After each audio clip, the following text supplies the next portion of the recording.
Hi everyone, Dr. Sam Gaston here, concluding our monthly series on exercises that are either good but can be done incorrectly, or problematic exercises that we want to replace with different ones. And today we're going to focus on 4 exercises that are good exercises, but we want to go over some of the common mistakes that are made with them that can turn them into dangerous or bad exercises. So the first one that we're going to focus on is going to be your Romanian deadlift, or your RDL, your straight leg deadlift, whatever you want to call it. To do this correctly, you're going to start in that upper position, and then you're going to send the hips backward with the knees straight, and you really want to go down to about the tibial tuberosity, or that bump that you feel below your kneecap, keeping the back flat, and then just come up straight through there. So a lot of times you run into trouble because people try to go all the way down to the ground, and you can see when we go down to the ground like that, the low back rounds out and we get that posterior pressure on the discs, which is the area that we don't want that in. So again, with the RDL, keep everything tight, posterior chain exercise.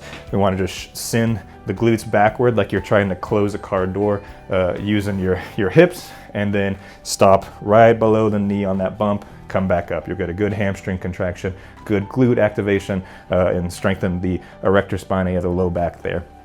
Another exercise that we run into is just the traditional deadlift, where people run into problems with that. So movement of the traditional deadlift, you're going to be starting down low. You want to keep the back flat, seated, sending the glutes down, and you want to bring the chest up as you're bringing the hips forward there. A lot of times people get one part ahead of the other, where they're getting upright too soon and then having to pull through there, or they're standing up and then late to bring the chest up like that.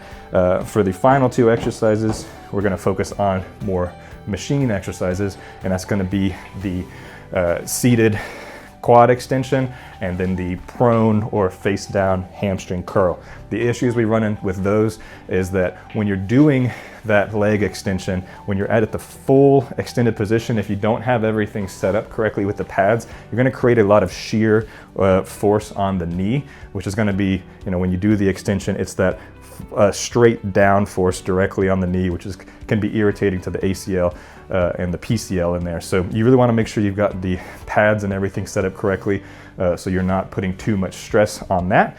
And then the problem that we run into a lot of times with the laying down hamstring curl is, as people go up in weight, they end up arching the back a little bit, and then you can end up pinching or jamming up the facet joints of the low back there. So when you're doing that prone hamstring curl, you really shouldn't feel anything above the glutes. And again, it's a hamstring curl, so ideally you're getting most of it in the hamstring. A little bit of glute activation is going to happen sometimes, but as soon as you feel yourself locking in and pulling from the low back, you need to drop the weight down a little bit, because that's going to be problematic on the low back long term. It's not a low back exercise, and when you're feeling that tension coming through there, you're compromising the form, and you've already lost the goal of the entire exercise. So that becomes an area where dropping weight becomes important to save your form.